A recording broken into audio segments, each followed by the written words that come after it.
जी है चंद सांसें या नबी तशरीफ ले आओ कि रस्ता तक रही है आपका बीमार की चौखट। हुजूर के शहजादे का इस्तकबाल करते हैं, वेलकम करते हैं, खैर मकदम करते हैं और दुआ करते हैं अल्लाह रब्बुल इज़्ज़त हज़रत की उम्र में और हज़रत के शहजादे की उम्र में मौला करीम बेपनाह बरकतें अता फरमाए। मैं बहुत ज़्यादा देर आपके सामने गुफ्तगू नहीं करूँगा। कोशिश करूँगा कि जो एक वक्त होता है खतीब के लिए 1 घंटा, उसी वक्त के अंदर अंदर अपनी बात तमाम कर लूँ। बहुत अच्छा मजमा है, बड़े अच्छे लोग हैं माशाअल्लाह, और अरकान कमेटी जिन्होंने इस महफिल को सजाया, अल्लाह रब्बुल इज़्ज़त उनको दोनों जहान की नेमतें बरकतें अता फरमाए। और ये हमारी और आपकी मुश्तरका खुशनसीबी है कि हुजूर के शहजादे के कदम इस महफिल में आ चुके हैं। रह गई बात मकबूलियत की, तो इनका आना ही महफिल की मकबूलियत की ज़मानत हुआ करता है। ये तशरीफ फरमा है और मिंबर शरीफ पर आप देख रहे हैं, मेरे हिसाब से ज़्यादा उलमा इकराम बैठे हुए हैं। ये नूरानी चेहरे, बाबरकत चेहरे, कुछ इसमें असातिज़ा के चेहरे हैं, कुछ तलबा के चेहरे हैं, कुछ अइम्मा के चेहरे हैं। अल्लाह ताला इस पूरी जमात को अपने फजल से सेहत व सलामती अता फरमा दे।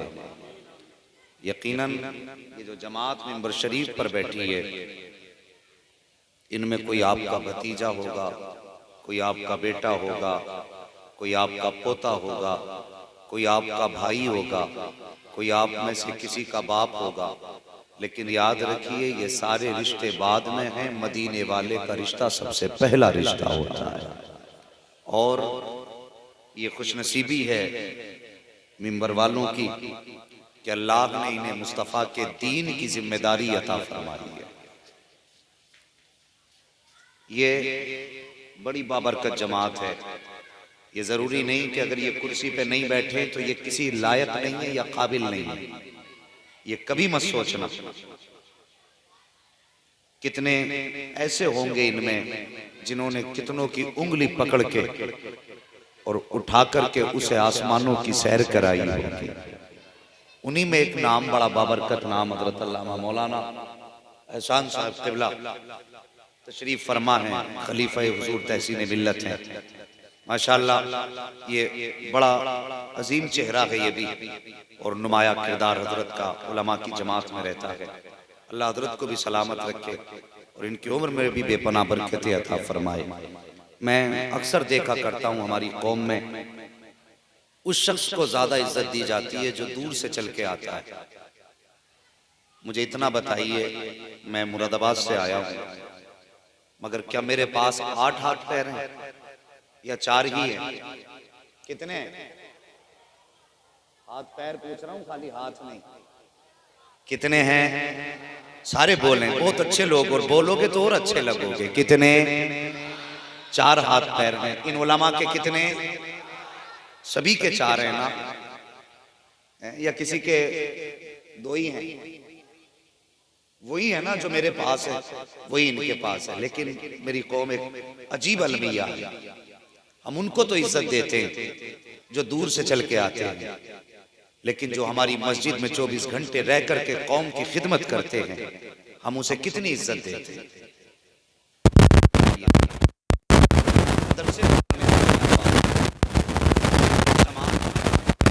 जो 2 वाले लोग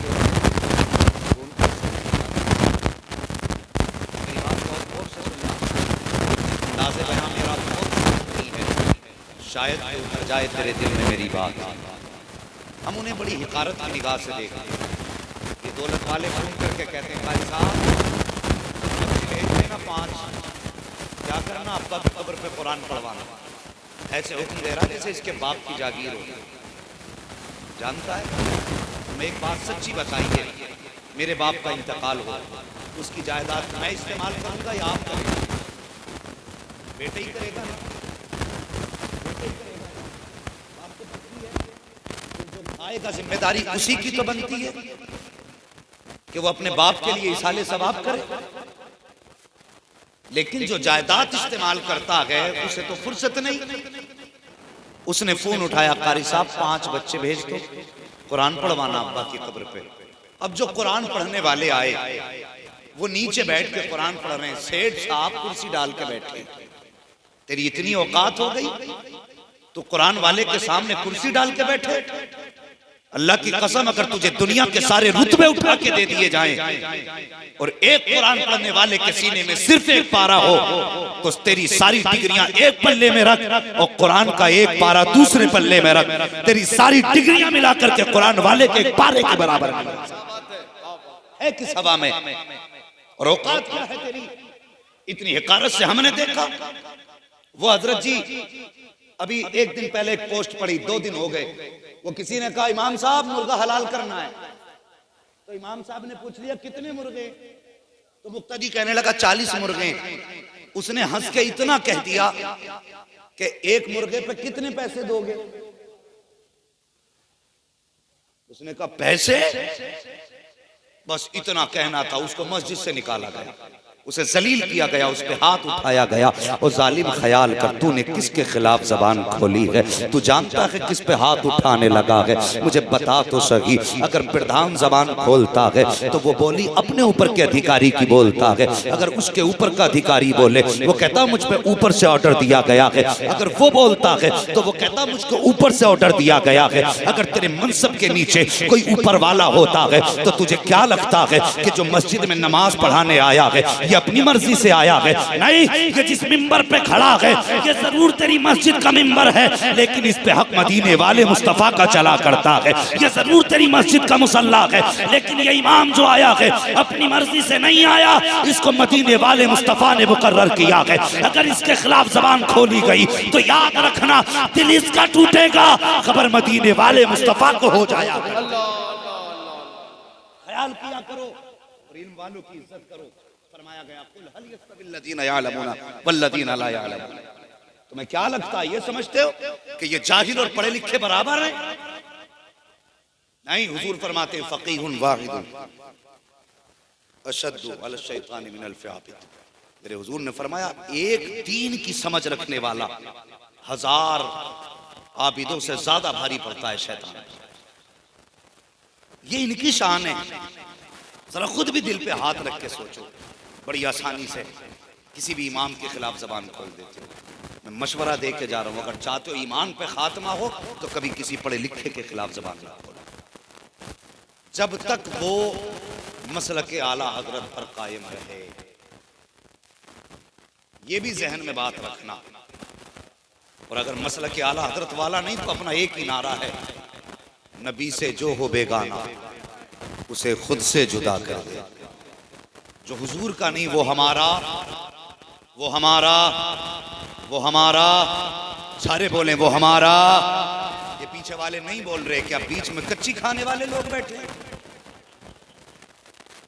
जो नबी का नहीं वो हमारा, और जोर से जो नबी का नहीं वो हमारा। हर दिन दावे किए होंगे, लेकिन आज हुजूर के बेटे के सामने वादा करो, हुजूर के शहजादों के सामने वादा करो, ताकि कयामत में गवाही की जरूरत पड़े तो हम इनका दामन पकड़ के कहने बोले ना हजरत हमारा वादा क्या था दुनिया में। तो जरा इनको गवाह बना के कहें जो हुजूर का नहीं वो हमारा। अल्लाह सलामत रखे। ये अहद पक्का कीजिए। ओ खुदारा, मैं बस एक बात कहने के लिए आया हूं। आज कौन सी आंधी ऐसी नहीं जो हमें बुझाने की कोशिश न कर रही हो। और मैं अक्सर कहता हूं, अल्लामा मौलाना नसीम एहसान साहब क़िबला तशरीफ फरमा है और हमारे सर के ताज बैठे हुए हैं। मैं अक्सर एक बात कहता हूं, लोग कहते हैं योगी ने मार दिया, मोदी ने मार दिया। मैं कहता हूं झूठ बोलते हैं वो लोग जो कहते हैं योगी ने मारा, मोदी ने मारा। किसी की माँ ने इतना दूध नहीं पिलाया जो हुजूर का कलमा पढ़ने वाले को मार सके। फिर आप कहेंगे मारा किसने, तो सुने, दिल के फपोले जल उठे सीने के दाग से, इस घर को आग लग गई घर के चिराग से। ये सच्ची बात है हजरत, इस घर को आग लग गई घर के चिराग से। हमें हुआ क्या, हम हैं किस डगर के मुसाफिर? कभी सोचा हमने? दुनिया चाहती है इन्हें तबाह करें। मुसलमान छोटे से मुकदमे में भी अगर है तो उसे लंबी सजा पे डाला जा रहा है। मुझे बताइए, क्या सिर्फ इस बुनियाद पे हमारे साथ ये ज्यादती नहीं होती कि हमारा नाम अब्दुल्ला है, हमारा नाम अब्दुल रहमान है? आज उम्मत इस दहाने पे खड़ी है कि आज कोई बचाने वाला नहीं है, वरना उम्मत की सच्चाई तो ये थी कि मैं वो चिराग था जो आंधियों में जलता रहा, मेरे की घर की हवा ने बुझा दिया है मुझे, मेरे की घर की हवा ने बुझा दिया है मुझे। कभी तुमने सोचा हम किस जगह पे खड़े? सिर्फ कितनी सी बात को लेकर के हजरत जी, अगर कसाई गोश्त काटने बैठ जाए और किसी आदमी को मर्जी की बोटी ना मिले तो वो फौरन 100 नंबर को फोन लगा, तेरी एक बोटी ने कौम को तबाह कर दिया। और शर्म कर, एक हड्डी के लिए तूने अपने भाई को कहां से कहां ले जाके खड़ा कर दिया। तू कहता गोश्त का दामन नहीं छोड़ेंगे, हुजूर का दामन नहीं छोड़ेंगे। मैं कहता हूं झूठे हैं दावे। अगर तुम मुस्तफा की उम्मत के नहीं हो सकते तो कभी मदीने वाले मुस्तफा के भी नहीं हो सकते। और ये दावे के साथ कह के जा रहा हूं, अगर तुमने किसी के साथ जाती की तो लिख लेना, तुम्हारे तीजे भी तुम्हें नहीं बख्शवा सकते। यही ख्याल है ना कि जिसको चाहो सता लो, जिसको चाहो जुल्म करके उसे दबा दो, बाद में मौलवी है ही तीजे करने वाला। ये ख्याल जहन से निकाल देना। खुदारा हुजूर की उम्मत पे रहम करो, हुजूर की उम्मत पे रहम करो। छोटी छोटी बातों पे अपनों का गिरबान पकड़ के तुमने कचहरियों के चक्कर लगवाए, रत्ती भर जमीन की खातिर तुमने अपनों का गिरबान पकड़ के तहसील के अंदर लेके गए, पुलिस के चक्कर लगवाए, अपनों को गालियां बकवाई, तुम्हें हया तक नहीं आई। और तुम्हें तो अपनों की इज्जत का रखवाला बनाया गया था। तुम्हें तो मुस्तफ़ा ने दीन की कलमे दीन में दाखिल किया था, कलमे की रस्सी से जोड़ा था। कहाँ गई वो हमदर्दी जो मेरे हुजूर ने दी थी? अल्लाह अकबर। आज एक ही इसी जरारी का रहने वाला, दूसरा भी जरारी का रहने वाला है, लेकिन दोनों कलमा हुजूर का पढ़ते हैं। अगर जरा सी बात मूंछ पे आ जाती है तो फिर कलमे की परवाह नहीं रहती, हुजूर की उम्मत की परवाह नहीं रहती, फिर मूंछ की परवाह हो जाती है। और तुझे खुदा का वास्ता कम से कम उम्मत के हाल पर रहम करो, आपस के इख्तलाफात को इतने न बढ़ाओ कि मुस्तफ़ा की उम्मत कचहरियों के चक्कर काटने लग जाए, मुस्तफ़ा की उम्मत जाकर के जेल और कोर्ट के चक्कर काटे। और तुम्हें खुदा का वास्ता, तुमने हुजूर के सहाबा की जिंदगी को क्यों न देखा? तुमने उनके जानिसारों की जिंदगी क्यों ना देखी? आज रत्ती रत्ती भर बोटियों की खातिर अपनों को लड़ाने वालों, अपनों को फंसाने वालों, तुम मुस्तफा को कौन सा जवाब दोगे? मुझे तुम भी तो बताते चलो। ओ खुदा का वास्ता, अपने आप को संभाल के रखो, कंट्रोल में रखो। वो भी तो हुजूर के जानिसार थे। अल्लाह अकबर। जंग खत्म हुई है, शुहदा को इकट्ठा किया गया, जख्मियों को लाइन से रखा गया। एक लाइन में 10 जख्मी पड़े हैं, किसी का गला जख्मी है, किसी का जिगर जख्मी है, किसी का पेट जख्मी है। अल्लाह अकबर। सबकी जबान पे एक ही नारा था, अल अतश अल अतश, प्यास प्यास प्यास, पानी चाहिए। मेरे हुजूर ने कहा पानी तलाश करो, सहाबा ने पानी तलाश किया, सारे खेमों में एक प्याला पानी मिला। हुजूर ने कहा जाओ जाकर के प्यासों को पिला दो। आओ टके टके के लिए लड़ने वालों, अपने आप को गौस का दीवाना कहने वालों, मुस्तफा की उम्मत को सता करके मस्जिद के मीनार बनाने वालों, लाखों रुपए मस्जिद में लुटाने वालों, याद रखना अगर उम्मती का दिल टूटा है तो लाख नहीं करोड़ मस्जिद में लगा ले, मुस्तफा तो क्या है, उनका चाहने वाला कोई उम्मती तुझसे राजी हो नहीं सकता। मेरी बात याद रखना, बंद करें नारे। मुझे नहीं चाहिए ऐसे नारे जब कौम तबाही में डूब रही हो और ये नाच नाच के नारे लगाएं। क्या किया जाएगा ऐसे नारों का? और तुमसे तो अपने भाई महफूज नहीं है, नारे लगा के हमें खुश करना चाहते हो। हमें खुश न कर, अगर खुश करना है तो मदीने वाले मुस्तफा को खुश कर ले। मैं आईना हूं, दिखाऊंगा दाग चेहरे के, जिसे खराब लगे सामने से हट जाए। ये मत समझना तुम्हारा खाना खाया है तो जन्नत बांट के जाऊंगा, तुमने इज्जत से बुलाया तो जन्नत बांट के जाऊंगा। वो कह के जाऊंगा जो बात तुम्हारे लिए जरूरी होगी।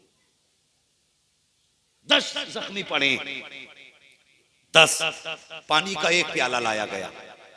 पहले जख्मी के पास पानी पी ले, गला जख्मी है, उसने मुड़ के करवट वाले को देखा, उसका जिगर कटा था, देख के कहने लगा मेरी तो खैर है, मुझसे ज्यादा जरूरत शायद पानी की इसे है, ये प्याला इसे दे दो। फिर वो प्याला दूसरे के पास पहुंचा, उसने अपने करवट वाले को देखा, उसका पेट कटा था। कहने लगा मैं लगता है इतना प्यासा नहीं जितना ये प्यासा है, मेरी खैर है, ये प्याला मेरी करवट वाले को दे दो। वो प्याला चलते चलते 10वें के पास पहुंच गया। 9 ने पानी नहीं पिया था, जबकि सब जख्मी थे, सबको पानी की जरूरत थी। लेकिन जब 10वें ने अपनी बाईं जानिब मुड़ के देखा तो उसकी बाईं जानिब कोई नहीं था। उसने लाने वाले का चेहरा देखा और देख के कहा ये सच बता मेरे हुजूर ने पानी पिया है कि नहीं पिया है। अल्लाह अकबर, इतना सुनना था लाने वाले की आंख में आंसू आ गए। उसने कहा कि एक ही प्याला पानी था। हुजूर ने कहा जाओ मेरे गुलामों को पिला दिया जाए, जो जख्मी हैं उन्हें पानी पिलाया जाए। उसने इतना सुना, रो के कहने लगा मेरी भी खैर है, ये प्याला जाके मेरे हुजूर की बारगाह में पेश कर दिया जाए। अल्लाह अकबर, जब वही प्याला हुजूर के कदमों में लाया गया, या रसूल अल्लाह ये पानी का प्याला है। हुजूर ने लाने वाले को देखा, फरमाया क्या हुआ, जख्मियों ने पानी नहीं पिया? कहा हुजूर सब ने एक दूसरे को कह दिया, किसी ने पानी नहीं पिया। जब 10वें के पास गए, उसने कहा मेरे हुजूर को पानी पिला दिया जाए। अल्लाह अकबर, अब हुजूर ने पानी का प्याला हाथ में लिया है। वहां उठ करके आए हैं जहां पे 10 जख्मी पड़े थे। तो जानते हो यार, कलेजा मुंह को आता है। जब आकर के देखा था तो 10 के 10 शहीद हो चुके थे, लेकिन अपनी प्यास दूसरे के लिए कुर्बान कर दी थी। मुझे बता तो सही, तूने दीन किस दरसगाह से सीखा है? तुझे कौन सा मौलवी पढ़ा के गया है कि अपने का गिरबान पकड़ तू जन्नत में चला जाएगा? अपने को कोर्ट कचहरी के चक्कर लगवा तू जन्नत में चला जाएगा। और तुम्हें खुदा का वास्ता मुस्तफा की उम्मत की मुखबरी न किया करो, इन्हें जलील और रुसवा करने की कोशिश न किया करो। और उनसे भी गुजारिश है, हिंदुस्तान में रहते हो, यहाँ के हुदूद की हद में रहा करो, उसूल को अपनी पाबंदी के साथ अपने अमल में लाया करो। खुदा के वास्ते अपनी इज्जत की भी हिफाजत करो, अपने पैसे की भी हिफाजत करो। मेरे हुजूर ने तो फरमाया था अगर मुसलमान की मेहनत की कमाई का 1 रुपया कब्र में गिर जाए, तख्ते लगा दिए जाएं, फिर भी फरमाया गया कि अगर 1 रुपया कब्र में रह जाए तो तख्ता हटाया जाएगा, रुपया निकाला जाएगा। इसलिए कि मोमिन के जान की कीमत और मुस्लिमान की कीमत मेरे हुजूर ने काबे की इज्जत से ज्यादा बढ़ाई है। अब तेरी जिम्मेदारी बनती है कि तू अपनों की भी हिमायत कर, अपने भाइयों की भी तेरी जिम्मेदारी है कि तू इनकी हिफाजत किया करे। अगर जन्नत में जाना चाहते हो तो ख्याल करो कि जब किसी मुसलमान को तुम गलत भी देखो तो उसकी गलत बातों पे पर्दा डाला करो। उसे समझाने के तरीके ये नहीं होते हैं कि उसे रुसवा किया जाए, उसे जलील किया जाए, उसे बेआबरू किया जाए। वो यार हाथ पकड़ अकेले में ला के सुन, इस अमल से मुस्तफा राजी नहीं होंगे। इस तरह समझाएगा तो खुदा की कसम जिसमें गलत ऐब होंगे वो भी राजी हो जाएगा, जिसने पैदा किया है वो खुदा भी तुझसे राजी हो जाएगा। लेकिन जिम्मेदारी है। लेकिन हम कर क्या रहे हैं? सोचा हमने? आज सभाएं चल रही हैं, अलग अलग ऐलान हो रहे हैं, बड़े बड़े ऐलान हो रहे हैं। ओ भाई, प्लानिंग हो रही है मुसलमानों को खत्म करने की। ये मैं भी जानता हूँ, आप भी जानते हो, ये तो कुछ भी नहीं, बड़ी बड़ी प्लानिंग इस्लाम के लिए हुई। लेकिन कल भी इस्लाम जिंदा था, आज भी इस्लाम जिंदा है और सुबह क़यामत तक इस्लाम जिंदा रहेगा। इनका दिमाग इतना नहीं चल सकता जितना अबू जहल का चलता था। जब वो कुछ नहीं बिगाड़ पाया तो ये क्या बिगाड़ पाएंगे? लेकिन तुम्हारी भी जिम्मेदारी है, तुम भी अपने रवैये अच्छे करो, तुम भी तो अपने जीने के उसूल बेहतर करो। हमारे उसूल क्या हैं? यही जरारी भड़ोसा। मैंने यहाँ पे 4 साल गुजारे इस इलाके में, मैं सबको जानता हूँ। मैं बाई फेस तो सबको नहीं जानता, लेकिन हालात अच्छी तरह जानता हूँ। अब नहीं जानता 2 साल से क्या तब्दीली आई हो, लेकिन 2 साल पहले कौन सा तमाशा ना था इन गाँव में। बेटी रुखसत हो रही तब भी गाने बज रहे, बेटे का सेहरा बन रहा है तब भी गाने बज रहे। मुझे बताइए, हमने रब को मनाने की कोशिश कब की है? कभी सोचा हमने? ये खुशियां अल्लाह नसीबों से देता है। हमने इन खुशियों के मौके पे भी शैतान को राजी किया। इन खुशियों के मौके पे भी हमने गाने बजाए, हम नाचे, हम कूदे। खुदा के वास्ते अल्लाह खुशियां देना तो गाने ना बजा। ये जरूरी नहीं है कि अम्माद को मुरादाबाद से बुलाएगा तब तेरा जलसा होगा। मस्जिद के इमाम को बुला और उससे कह मुझे मुस्तफ़ा की कुछ बातें बता दे। खुदा की कसम, मस्जिद का इमाम बातें बताएगा, करम मदीने वाले का तेरे घर पे होना शुरू हो जाएगा। ये जिम्मेदारी है हमारी, लेकिन हमारे बढ़ते कदम गलत हैं। हम कहीं ना कहीं बहुत गलत हैं, अपनों को दबाने के चक्कर में, अपनों को बर्बाद करने के चक्कर में। और भाई अगर किसी पर इंच 2 इंच कम भी आ गई तो क्या फर्क पड़ता है? कोई फर्क पड़ेगा इंच 2 इंच में? कोई फर्क है इंच 2 इंच कम में? आज मुसलमान रातों दिन झगड़े, मेंढों के झगड़े, खेतों के झगड़े, जमीन के झगड़े हैं। पंचायतें खत्म ना होती, चलियो जरा ये दीवार सीधी करा दियो, ये गली सीधी करा दियो। यही झगड़े हमारे रातों दिन के हो गए। हम इस जमीन को लेके क्या कब्रिस्तान जाएंगे? और तुमने वो जनाजे नहीं देखे कि लोगों ने कफन मुंह खोल के कफन हटा के कहा था जा तो रहा है, बता जो जमीन मेरी मारी थी साथ लेके जा रहा है या दुनिया में छोड़ के जा रहा है?